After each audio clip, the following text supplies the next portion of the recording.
चलिए आगे बढ़ते हैं, बात अब कर लेते हैं उत्तर भारत की, जहां पर कड़ाके की ठंड और शीतलहर का असर लगने लगा है।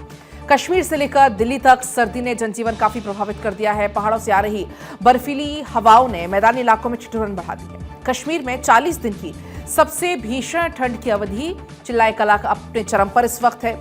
बात दिल्ली एनसीआर की करते हैं तो दिल्ली एनसीआर समेत पूरे उत्तर भारत में 26 और 27 दिसंबर को येलो अलर्ट जारी किया गया, जिसमें सुबह और शाम कम विजिबिलिटी और शीतलहर की संभावना भी जताई गई है।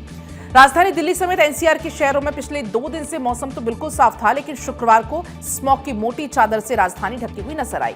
आज सुबह की बात करें तो हल्का कोहरा भी वहां पर देखने को मिला। हवा रुकने से एक्यूआई फिर से गंभीर श्रेणी में पहुंच गया है। और बिल्कुल, और सहयोगी भी इस समय हमारे साथ में जुड़ चुके हैं। अलग अलग सहयोगी अक्षय हमारे साथ यहाँ पर दिखाई दे रहे हैं। इसी के साथ में रॉबिन भी हमारे साथ नजर आ रहे हैं, साथ ही एक और सहयोगी हमारे साथ जुड़े हैं। लेकिन सबसे पहले हम अक्षय का रुख कर लेते हैं। अक्षय, किस तरीके के हालात दिल्ली एनसीआर में इस समय देखे जा रहे हैं ठंड को लेकर? देखिए, ठंड तो है, लेकिन पिछले अगर 2 दिन की अपेक्षा देखें तो आज कुछ ठंड कम है। लेकिन ये कहा जा रहा है कि 2-3 दिन बाद हालात बदलेंगे और जिस तरह से पहाड़ों में बर्फबारी हो रही है उसका असर यहाँ पर भी देखने को मिलेगा। वेस्टर्न डिस्टर्बेंस क्रिएट हो सकता है, उसके कारण कोहरे की चादर दिल्ली में देखने को मिलेगी और उसके कारण स्मॉग की चादर भी निश्चित रूप से दिल्ली वासियों को परेशान करेगी, ये कहा जा रहा है। पर्यावरण मंत्री जो मनजिंदर सिंह सिरसा है, उनका साफ तौर पर कहना है कि ग्रैप 4 भले ही हटा दिया गया हो, तमाम गाड़ियों को निश्चित रूप से एंट्री अब शुरू कर दी गई है, चाहे वो BS3 हो, BS4 हो, लेकिन सभी को एहतियात ज़रूर बरतना होगा, क्योंकि अभी हालात दिल्ली में जस के तस बने हुए हैं। हालांकि पिछले 2 दिन से स्थिति में सुधार हुआ है, लेकिन अगर आज की बात करें तो एक्यूआई लेवल थोड़ा सा बढ़ा हुआ नज़र आ रहा है, जिसके कारण लोगों को सांस लेने में दिक्कतों का सामना करना पड़ रहा है। और ये माना जा रहा है कि 2 दिन बाद हालात और विकराल हो सकते हैं, जिसके कारण लोगों को परेशानियों का सामना करना पड़ेगा। और दिल्ली में हालात जैसे रह रहे हैं, खास करके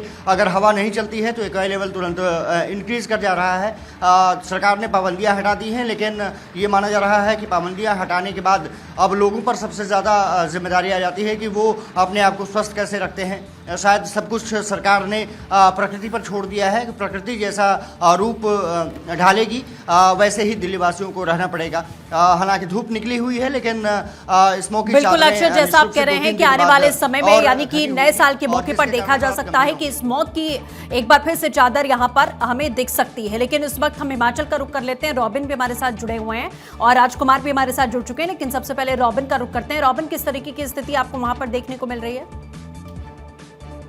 हिमाचल प्रदेश की बात करें तो यहाँ पर लगातार एक सूखे का दौर जारी है और लगातार लोग जो हैं बर्फबारी का इंतजार कर रहे हैं। हिमाचल प्रदेश की बात करें तो आगामी दिनों के लिए करीब 26 और 28 तारीख को कुछ इलाकों में हल्के स्नोफॉल की जरूर संभावना जताई गई है, लेकिन इसका असर जो है प्रदेश के काफी ऊंचे इलाकों में देखने को मिलेगा।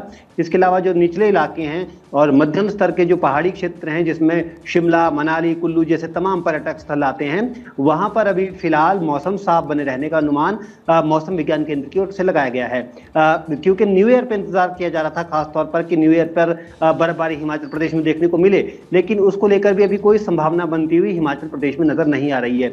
इसके अलावा इसका सीधा असर हिमाचल प्रदेश के जो निचले इलाके हैं, खासतौर पर मंडी जिला के सुंदरनगर इलाके में, इसके अलावा बल घाटी में, बिलासपुर में, हमीरपुर में और ऊना क्षेत्र में, यहाँ पर भी अब जो कोहरा है वो लोगों को परेशान कर रहा है, क्योंकि लगातार बारिश की जो आस है वो पूरी होती हुई नजर नहीं आ रही है। तो ऐसे में कोहरा लोगों को परेशान कर रहा है। सुबह और शाम के वक्त यहाँ पर डेंस कोहरा यानी कि घना कोहरा देखने को मिल रहा है और 50 मीटर के आसपास विजिबिलिटी देखने को मिल रही है। इसको लेकर येलो अलर्ट भी मौसम विज्ञान केंद्र की ओर से जारी किया गया है। ये स्थिति तकरीबन 28 और 29 दिसंबर के आसपास तक हिमाचल प्रदेश में बने रहने का अनुमान। बिल्कुल रॉबिन, जैसा आप कह रहे हैं कि आने वाले समय में जरूर जो सूखा है वो खत्म होता हुआ यहाँ पर दिखाई देगा और पर्यटन पर भी इसका खासा असर पड़ रहा है। कुशीनगर से राजकुमार हमारे साथ जुड़े हुए हैं। राजकुमार, कुशीनगर में क्या स्थिति है इस समय कोहरे की?